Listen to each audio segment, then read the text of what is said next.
These are the most evil Squid Game Season 3 characters. Let's start with the bad and move on to the absolute psycho. Gramps was the ultimate fake, the kind of guy who'd shake your hand, pat you on the back, and sell you out the next second. When the players' debts were revealed, instead of feeling embarrassed like everyone else, he proudly bragged about securing a 10 billion won loan, as if it made him some kind of business legend. He soaked up the attention, treating it like a spotlight moment instead of a wake-up call. He somehow made it through the first 3 games, but after the Lights Out event, people started suspecting him of murder. His jacket was stained with blood, and he was nearly caught trying to kill player 359. Even if he wasn't guilty in that moment, the vibe was clear. This man was dangerous. In the 4th game, Knives and Keys, Gramps pulled one of the season's slimiest moves. He teamed up with the shaman lady, pretending to trust her, and worked together to escape. But when they reached the exit, he shoved her aside and locked her out. Classic betrayal from someone who treated every moment like a negotiation. And yet, he survived again. In the final game, Squid Game, his manipulative tactics hit a peak. After Myung-gi and Gi-hun finished a brutal fight and killed off other O players, Gramps tried to win their favor. He pointed at Kim Gi-min's body and acted like he was on their side all along. "That trash should have died a long time ago," he said, hoping to smooth talk his way to the finish line. But nobody was buying it anymore. Gi-hun and Myung-gi had had enough. Without a word, Myung-gi used a metal rod to shove him off the platform. No argument. Just one final betrayal, returned in full. It was a satisfying end. Not just because of the fall, but because it showed exactly what Gramps represented. Someone who'd lie, backstab, and manipulate every last person, all for a chance at victory. In the end, he got what he deserved. If Gramps was the manipulative backstabber, Kim Gi-min, better known as Player 203, was the loose cannon, violent, chaotic, and driven entirely by rage. At the start, he was just another player scraping his way through the early games, but his aggression started showing quickly, especially after the 3rd voting round. When tensions exploded between the O and X factions, Gi-min didn't hesitate. He tore off his jacket, got in Daeho's face, and made it crystal clear he was here to fight, not to play. But it was during the Lights Out game that Gi-min showed just how dangerous he really was. While most players tried to survive the darkness, Gi-min was actively hunting. He was caught sneaking through the shadows and then brutally stabbed player 094 to death. That was no accident. That was intent. A cold-blooded kill that set the tone for the rest of his game. Later that night, he was seen alongside other violent O faction members, including Lee Sung-won, player 096, player 296, and player 442. Just before the rebellion broke out, when player 047 tried to shoot some of them, he wasn't just participating, he was deep in it. Then came Knives and Keys Game 4. Gi-min joined the red team and set up in a bright yellow ambush room, ready to jump players who wandered in. It wasn't just about survival anymore, it was about hunting. He at least saved Yongsik from player 197's attack, but don't be fooled. That wasn't kindness. That was strategy. He only helped because he would beat the game. But his most brutal moment came in the final game, Squid Game. After watching Myung-gi kick Yun-tae off the platform, Gi-min completely snapped. He tackled Gi-hun, pinned him to the floor, and screamed with uncontrollable rage, on the verge of killing him then and there. But Gi-hun fought back. With pure grit and desperation, he stabbed Gi-min repeatedly in vital spots, finally overpowering him. Player 203 bled out right there on the platform. It was a violent, chaotic end for a violent, chaotic man. In the end, that's exactly what got him killed. Lee Myung-gi, once a cryptocurrency trader and YouTuber, MG Coin, became infamous after promoting a fraudulent coin called Dalmatian, scamming 15.2 billion won from investors, including his girlfriend Kim Jun-hee, rapper Thanos, and later ally Nam-gyu. After fleeing and cutting off contact with Jun-hee, who was pregnant with his child, he became a wanted fugitive. Broke and desperate, he joined the 37th Squid Game to win the prize money. Inside, Myung-gi was confronted multiple times by Thanos and Nam-gyu over the crypto scam. Jun-hee also entered the games, shocking Myung-gi, who had hoped she'd had an abortion. Their strained relationship continued throughout the games, with occasional signs of reconciliation. Myung-gi even saved her, and later risked himself to protect her and their newborn daughter. Myung-gi's behavior was erratic, self-serving one moment, regretful the next. He frequently clashed with others, eventually killing Thanos in a bathroom fight. He joined a red team and hide and seek to protect Jun-hee from having to kill anyone, but in the process, he killed her friend Hyun-ju. Though he tried to justify the act,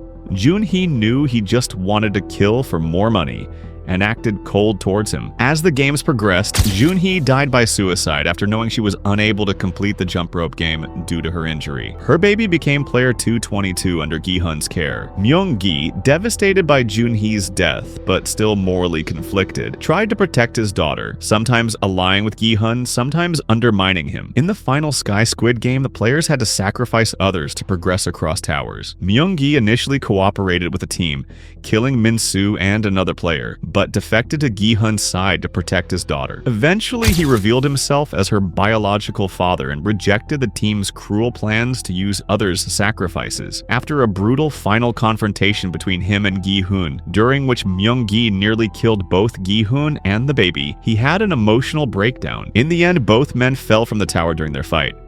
Gi-hun survived by grabbing a ledge, while Myung-gi plummeted to his death. His journey was one of greed, guilt, broken trust, and ultimately tragic self-destruction. He was horrible, and we all know it. He just wanted more money and didn't care who he was killing. And in the end, almost killed his daughter too. Out of all the players in Squid Game 3, Namgyu might be one of the most consistently toxic, manipulative, and cruel characters in the entire season. From his shady life before the games to his ruthless actions during them, he's the kind of player you love to hate, and his downfall was as brutal as it was deserved. Before the games, Namgyu worked as a club promoter and drug dealer, deeply immersed in the underground scene. He brought drugs to the rapper Thanos and was a heavy user himself, but it all spiraled when he invested in the crypto scam Dalmatian, losing over 300 million won, leading him straight to Squid Game. In the games, he immediately aligned with Thanos. Together, they targeted Myung-gi, the influencer they blamed for their financial ruin. But Namgyu's cruelty went beyond revenge. He constantly bullied Saemi and especially Min-soo, belittling them, controlling them, and using them as pawns. Even Thanos had to tell him to stop more than once. In Mingle, he and Thanos abandoned Min-soo after using him, violently shoving out players who had already reached a room to survive. But when Min-soo survived, Namgyu praised him, not out of respect, but because he saw usefulness in betrayal. Tensions exploded between the O's and X's. After pressuring Min-soo to vote O, the vote ended in a tie. In the bathroom, Namgyu climbed over a stall to force Min-soo's vote, a move that sparked a massive fight. Myung-gi ended up killing Thanos, and Namgyu grabbed the same fork to go on a stabbing spree. During the special game, he killed Saemi with pure rage after Min-soo failed to help her. Later, in hide-and-seek, he partnered with Myung-gi and went on a killing rampage, but his descent began after realizing Min-soo stole the last of his drugs. In Jump Rope, Min-soo tossed Thanos' necklace onto the platform, forcing Namgyu to go first. When he opened it mid-jump, he realized it was empty. Shaking with anxiety, betrayed and terrified, he froze just long enough for the rope to sweep him to his death. Violent, unstable, and cruel to the end, Namgyu's downfall was poetic justice for a man who destroyed everyone around him, including himself. But if Namgyu wasn't psychopath enough, Hwang In-ho, the frontman, is even worse. He was once a respected police officer with strong morals. But after his pregnant wife got sick, he fell into debt and lost everything. His job, his reputation, and eventually his family. Desperate, he entered the 28th Squid Game in 2015 as player 132. He won, but at a terrible cost. He had to let go of his wife and unborn child. The money didn't bring him peace, it trapped him in the same cruel system that broke him. Over time, he changed from a desperate survivor to the cold frontman who runs the game. He kills disobedient guards but spares players, showing his twisted idea of justice. To him, fairness comes through strict rules and brutal order, because that's the only kind of justice left in a broken world. His connection with Gi-hun is key. In-ho sees his past self in Gi-hun's kindness and hope, and it bothers him deeply. He both hates and admires it. Actor Lee Byung-hun said the frontman wants Gi-hun to fall like he did, because if Gi-hun stays good, it means In-ho could have chosen a different path. Reddit users and fans often say In-ho isn't just a psychopath. He's a broken man shaped by trauma. His belief that the game won't end unless the world does shows how little faith he has left in people. Still, deep down, he seems to want Gi-hun to prove him wrong. In Season 3, In-ho stays in the gray area, not fully evil, not quite redeemable. Flashbacks hint at his inner struggles and why Gi-hun's hope shakes him so much. In the end, the frontman is a tragic figure. He once believed in justice, but life crushed that belief. Now, after becoming the frontman, he hides behind a mask, enforcing death games while quietly wishing someone could show him the world still has good in it. That conflict between the man he was and the monster he became makes him one of the show's most fascinating characters, but also one of the most psychopathic characters in the whole series. And lastly, the most psychopathic are none other than the VIPs. They are not just the richest characters in Squid Game, also the most psychopathic, like I mentioned. More than any contestant, guard, or even the frontman, the VIPs represent the purest form of dehumanized evil in the series. These people are billionaires who gather from all over the world to watch humans suffer. They wear golden animal masks, lounge in luxury, and bet on which desperate soul will live or die, all while sipping cocktails and cracking jokes. Their wealth has disconnected them so completely from humanity that they see players as less than animals. To them, Squid Game isn't tragedy or horror, it's just entertainment. In Season 1, they arrived during the 5th game to watch players fall to their deaths on glass panels. While bodies crash through the floor and blood spatters, they cheer, laugh, and raise their glasses. One even tries to assault undercover cop Jun-ho, threatening him when he refuses. That moment shows their entitlement and perversion.